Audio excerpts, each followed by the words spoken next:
Pada analisis putra soal, terdapat beberapa jenis mengenai perhitungan.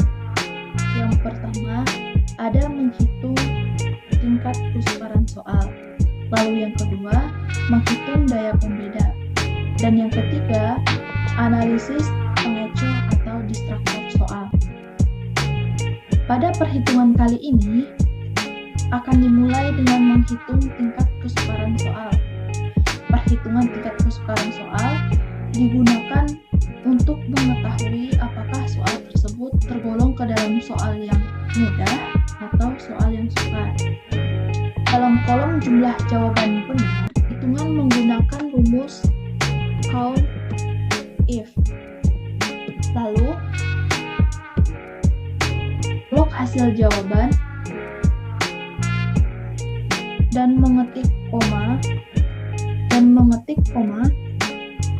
serta mengetik tanda petik 1 petik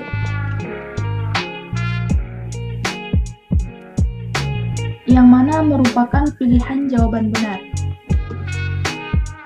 Nah, seperti ini. Selanjutnya,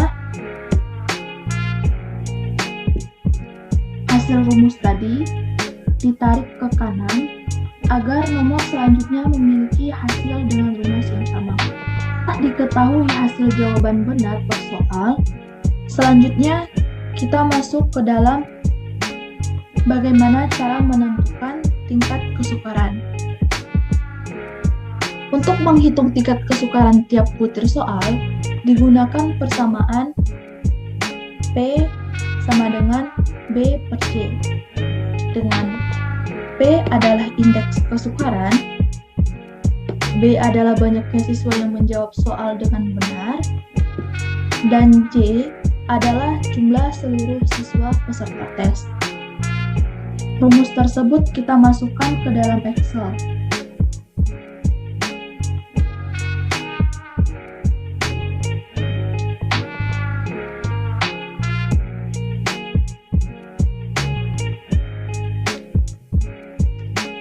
Jumlah jawaban benar dibagi oleh siswa yang menjawab.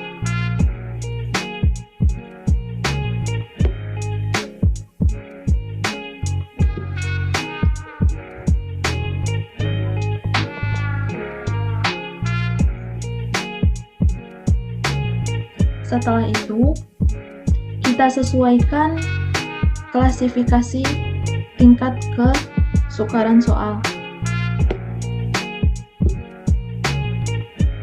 Jika hasil rumus menunjukkan angka 0,029, berarti tingkat kesukaran klasifikasi soal termasuk ke dalam soal yang sukar. Jika 0,30 sampai 0,69, berarti soal termasuk ke dalam klasifikasi soal sedang. Dan apabila menunjukkan angka 0,70 sampai 1, itu termasuk ke dalam klasifikasi soal mudah. Dan yang terakhir, kita klasifikasikan soal mana yang termasuk ke dalam soal yang sukar, sedang, dan mudah.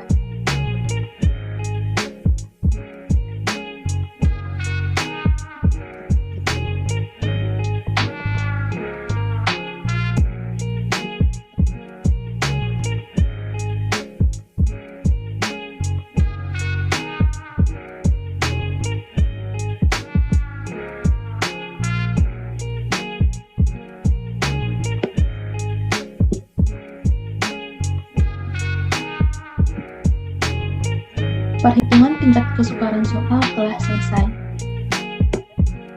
Selanjutnya, kita akan beranjak ke dalam perhitungan daya pembeda. Pada perhitungan daya beda, kita urutkan terlebih dahulu siswa yang memiliki skor tertinggi dan skor yang terendah. Karena kita akan menentukan kelompok atas dan kelompok bawah peserta tes. Pada perhitungan ini, terdapat 10 orang jumlah peserta tes, yang mana 27% dari 10 adalah 2,7, lalu dibulatkan menjadi 3. Selanjutnya kita masuk ke dalam rumus daya pembeda. DP sama dengan BA per CA dikurang BB per CB, di mana BA adalah banyak peserta tes kelompok atas yang menjawab soal dengan benar, sedangkan JA adalah banyak peserta tes kelompok atas.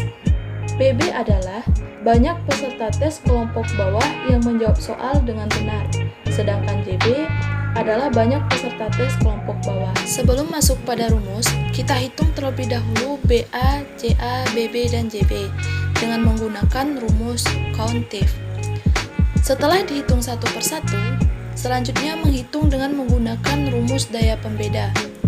Setelah dihitung berdasarkan rumus, maka soal-soal tersebut dapat diklasifikasikan berdasarkan indeks daya pembeda. Kriteria indeks daya pembeda adalah sebagai berikut. 0,00 sampai 0,19 berarti itu jelek. Apabila 0,20 sampai 0,39 itu bisa dibilang cukup. Apabila 0,40 sampai 0,69 itu disebut baik. Apabila 0,70 sampai 1 itu disebut baik sekali. Jika ada yang negatif, maka jelek harus dibuang.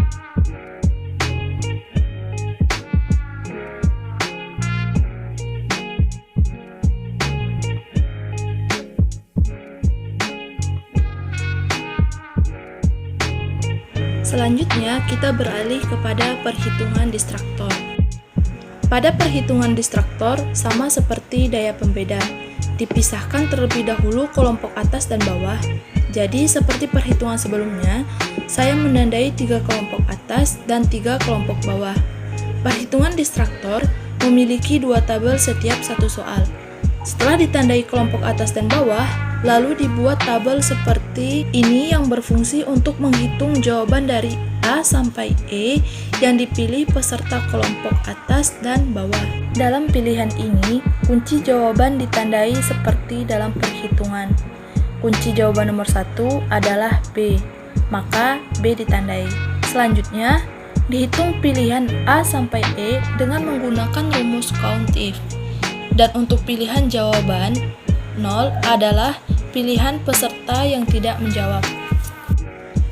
Jika tabel pertama selesai, maka dibuat tabel kedua untuk menghitung fungsi distraktor soal. Pada tabel ini hanya ada pilihan jawaban pengecoh. Cara untuk menghitungnya adalah jumlah jawaban pilihan pengecoh yang dipilih kelompok atas dan bawah dibagi jumlah keseluruhan jumlah kelompok atas dan bawah lalu dikalikan dengan 100%. Jika hasilnya di atas 5%, maka distraktor dinyatakan berfungsi. Dan jika kurang dari 5%, maka distraktor dinyatakan tidak berfungsi. Dari hasil perhitungan distraktor nomor 1 di atas sudah terlihat jelas persentase yang di atas 5% dan persentase yang di bawah 5%.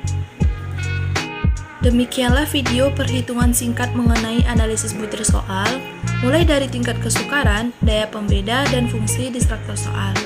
Semoga video ini dapat bermanfaat. Terima kasih. Wassalamualaikum warahmatullahi wabarakatuh.